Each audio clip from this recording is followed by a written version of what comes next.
Finally दोस्त हमारे पास आ चुका है 2025 सामान्य हिंदी का पेपर कोड है 302 HK। ये 24 फरवरी क्लास 12th हिंदी का पेपर है।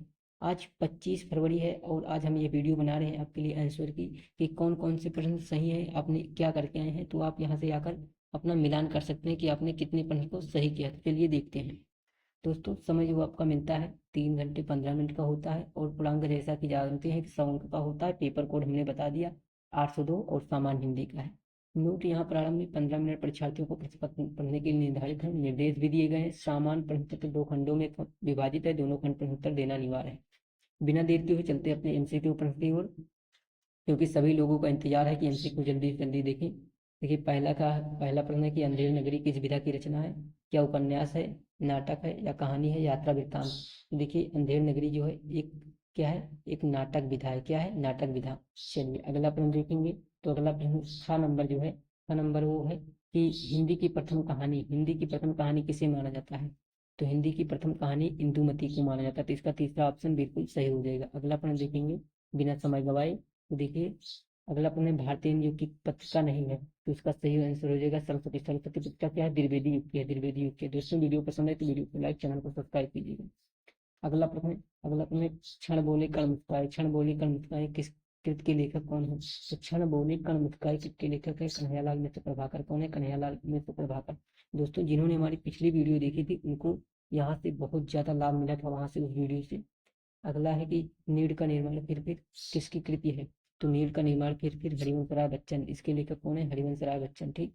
अगला प्रश्न देखेंगे। तो अगला प्रश्न क्या है, अष्टयाम।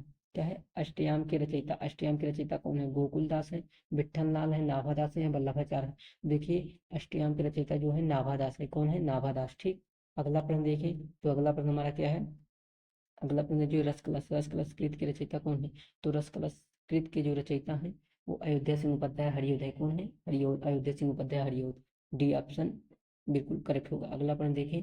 तो अगला प्रश्न क्या है, अगला प्रश्न है निर्जा। क्या है, निर्जा। निर्जा रचना है। निर्जा रचना किसकी है, निर्जा हो गया, निहार हो गया, ये सब क्या होती है, महादेवी वर्मा की रचना है। किनकी है, महादेवी वर्मा की। तीसरा ऑप्शन बिल्कुल करेक्ट होगा। अगला प्रश्न क्या है, तो अगला प्रश्न क्या है, तो अगला प्रश्न था कि साहित्य लहर के रचयिता कौन है। साहित्य लहर के रचयिता जो है सूरदास है। क्या है, सूरदास। साहित्य लहरी, सूरसागर, सूरसारावली, इन सब के रचनाकार कौन है, सूरदास। चलिए अगला प्रश्न देखें, परिमल। क्या है, परिमल। परिमल के रचनाकार कौन है। क्या जयशंकर प्रसाद है या गे है या सूर्यकांत त्रिपाठी निराला या गजानन माधव मुक्तिबोध है। देखिए परिमल जो रचना है ये सूर्यकांत त्रिपाठी निराला की है। किसकी, सूर्यकांत त्रिपाठी निराला की। तो ये थे 10 MCQ प्रश्न जिनकी आप आंसर OMR सीट में। तो दोस्तों ये थे 10 MCQ प्रश्न। तो आप इन 10 में से कितने प्रश्न सही किए हैं कमेंट बॉक्स में जरूर बताइएगा। चलिए आगे के प्रश्न देख लेते हैं। तो देखिए ये गद्यांश था। क्या गद्यांश था, गद्यांश आप सभी लोग करे होंगे। इन पर समय न गवाते हुए आगे के व्याकरण जो है उन पर हम देख लेते हैं कि उनमें क्या आंसर है, क्योंकि आप सभी का वेट वहीं पर है कि देखना। जैसे कि देख लीजिए यहाँ पर पांचवा पांचवा का निम्नलिखित में से किसी एक लेखक का साहित्यिक परिचय दीजिए। कन्हैयालाल मिश्र, प्रभाकर, हरिशंकर प्रसाद या वासुदेव शरण गवाल है। किसी एक पर आपका साहित्यिक परिचय देकर उनकी कृतियों का उल्लेख करना था। चलिए अगला प्रश्न क्या है, अगला प्रश्न जो हमारा अगला खा है निम्नलिखित में से किसी एक कवि का साहित्यिक परिचय देते हुए उनकी प्रमुख कृतियों का रचनाओं का उल्लेख कीजिए। अधिकतम शब्द सीमा 80 वर्ड है। ठीक। क्या है, अयोध्या सिंह उपाध्याय, मैथिली शरण गुप्त है, जयशंकर प्रसाद है।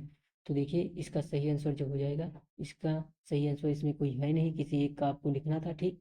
चलिए अथवा में आप क्या आया था, अथवा में पंचलाइट अथवा बहादुर कहानी का सारांश लिखते थे या फिर ध्रुव यात्री लिख सकते थे। इन सब पर समय न गवाएं, हम चलते हैं अपने MCQ पर जिनको लिखना था, जिनका आंसर देना था। देखिए यहाँ से संस्कृत खंड भी है। क्या है, संस्कृत खंड भी है।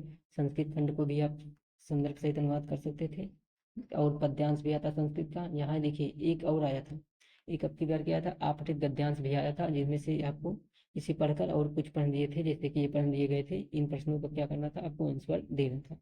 चलिए आई होप आप सभी ने अच्छे से दिया होगा। आपने कितना नंबर का पेपर करके आए हैं इस बार कमेंट बॉक्स में जरूर बताइएगा, और किस जिले से आप पेपर हैं ये जरूर बताइएगा। क्योंकि विपत्तियों का सामना और करने के लाभों के लिए दूसरा गद्यांश था, इनमें 3 कम देना था। अब सबसे इम्पोर्टेंट चीज है ये 11वां क्वेश्चन। क्या है, सबसे इंपॉर्टेंट है 11वां क्वेश्चन। निम्नलिखित शब्द युग्म का सही अर्थ चयन करके लिखिए। जैसे यात्रणा मंत्रणा, यांत्रणा मंत्रणा, तो इनका मतलब क्या होगा। जैसे मशीनें और मंत्र शक्ति होती है, या जादू और मंत्र होता है कष्ट देने वाला और विचार विमर्श, टोना या झाड़ फूक। तो इनमें से किसी एक सही आंसर होगा, इसका सही आंसर एक होगा। तो आई होप आप सभी लोग इसने इसका किया होगा। चलिए अगला है कि अनुसरण और अनुकरण। अनुसरण और अनुकरण में अंतर क्या है? मतलब अनुसरण, इस अनुसरण से मतलब क्या होता है, और अनुकरण, अनुकरण का मतलब क्या होता है? जैसे कि पीछे रहना और बात करना, पीछे चलना और नकल करना, अनुसरण और कार्य करना, पीछे देखना और नकल करना। तो इनमें से एक क्या था, एक सही था जो आपको करना था। अगला अगला प्रश्न देख लिया जाए तो अगला प्रश्न क्या है, निम्नलिखित शब्दों में से किसी एक शब्द के दो सही अर्थ लिखित है। लक्ष्य, लक्ष्य क्या होता है? लक्ष्य के दो अर्थ ऐसे लिखने का है तो निशाना हो गया, लक्ष्य हो गया। लक्ष्य को निशाना भी कह सकते हैं, केंद्र स्थान भी कह सकते हैं। उसी प्रकार नाक को, नाक को क्या कह सकते हैं, नाक को दो अर्थ, नाक का दो अर्थ क्या होता है उसको लिख सकते हैं। द्विज माने अंडज होता है, द्विज माने पक्षी भी होता है, पक्ष माने मतलब किसी का पक्ष लेना, ये हो सकता है। उसके बाद अगला प्रश्न देखें, अगला प्रश्न क्या है? अगला प्रश्न, निम्नलिखित वाक्यों में से किसी एक शब्द का चयन करके लिखिए। जैसे जो बूढ़ा ना हुआ हो, बहुत इंपॉर्टेंट, जो बूढ़ा ना हुआ हो। भाई अजर, अजर अमर, अजर अमर आप सभी लोगों ने सुना होगा। अमर मतलब जो कभी मरता ना हुआ हो, और अजर, अजर मतलब जो कभी बूढ़ा ना हो। देखिए बहुत लोगों ने आपने सुना होगा कि अजर अमर मतलब अजर अमर हो जाओ, कभी मरो ना और कभी बूढ़ा भी मत हो। तो क्या हो जाएगा, जो बूढ़ा ना हो ये अजर कहते हैं। अगला प्रश्न देखें, अगला प्रश्न देखिए, अगला प्रश्न, जिसका जन्म न हुआ। जिसका जन्म नहीं हुआ क्या होता है, पेट में का बच्चा, या अजन्म या अजन्मा या आज। देखिए जिसका जन्म नहीं हुआ होता वो क्या होता है, अजन्मा। बहुत ज्यादा इंपॉर्टेंट है, हमने बताया भी था पिछली बार। ठीक। अगला प्रश्न, अगला प्रश्न क्या है? अगला प्रश्न जो है, निम्नलिखित में से किसी वाक्य को शुद्ध करके लिखिए। चार वाक्य दिए गए हैं, इनमें से शुद्ध करके लिखिए। जैसे समाचार पत्र मेज पर रखा है, तो आप इसको शुद्ध करते क्या रखते, कैसे बनता है कि मेज पर समाचार पत्र रखा है, या देखिए समाचार पत्र मेज में रखा नहीं, मेज पर रखा है। समाचार पत्र मेज पर रखा है, यहाँ पर लगता है। ठीक, मे के स्थान पर आपको पर लगाना हो। ठीक, जैसे कि मैं इस लड़के को पढ़ाया हूँ। ठीक, इस लड़के को मैं पढ़ाया हूँ, क्या, इस लड़के को मैं पढ़ाया हूँ, इस प्रकार होगा। मैं जो पहले लगा है पहले नहीं लगेगा। उसी प्रकार अगला को संशोधन करते तो कैसे होता, जैसे देखते, मैं आपके उज्जवल भविष्य की कामना करता हूँ। ठीक, उज्जवल भविष्य की कामना करता हूँ, मैं आपके उज्जवल भविष्य की कामना करता हूँ। इसमें भी संशोधन, कुछ मिसप्रिंट था, संशोधन करना था।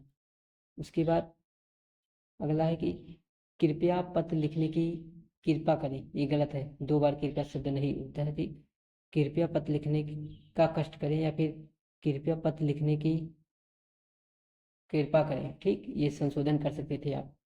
उसके बाद आता है अपना कि यहाँ से देखिए, सिंह रस और अलंकार और संध छुआ दोहा छोटा जो था उसको लिखना था, दो दो अंक के थे। क्या थे, दो दो अंक के।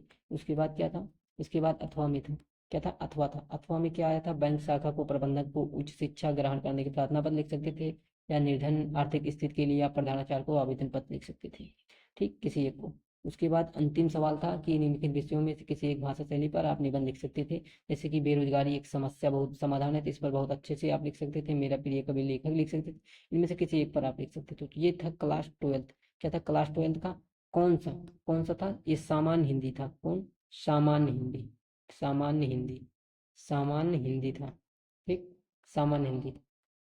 तो आप कमेंट में बताइएगा कि आप कितने कितने आंसर करके आए, आपका स्कोर क्या रहने वाला, स्कोर क्या है। ठीक, आपका कितना स्कोर है, कमेंट बॉक्स में जरूर बताइएगा। और आप किस जिले से हैं ये कमेंट बॉक्स में जरूर बताइएगा। और आगे की तैयारी करना चाहते हैं तो आप हमारे चैनल को सब्सक्राइब कर लीजिएगा, क्योंकि आज शाम से ही आपको आगे 3 फरवरी, 3 मार्च को जो पेपर है आपका मैथ और बायोलॉजी का, 3 मार्च क्या है, 3 मार्च मैथ और बायोलॉजी का पेपर है। ठीक, मैथ और बायोलॉजी का। तो मैथ और बायो बायो की क्लासें शुरू हो जाएंगी, इम्पॉर्टेंट सेशन चलने लगेंगे। तो आप सभी लोग चैनल को सब्सक्राइब क्या कर लेंगे, सब्सक्राइब सब्सक्राइब कर लेंगे। सब्सक्राइब करके वीडियो को ज़्यादा से ज़्यादा लोगों तक शेयर कर दीजिएगा। चलिए मिलते हैं नेक्स्ट वीडियो में, तब तक के लिए आप सभी को क्या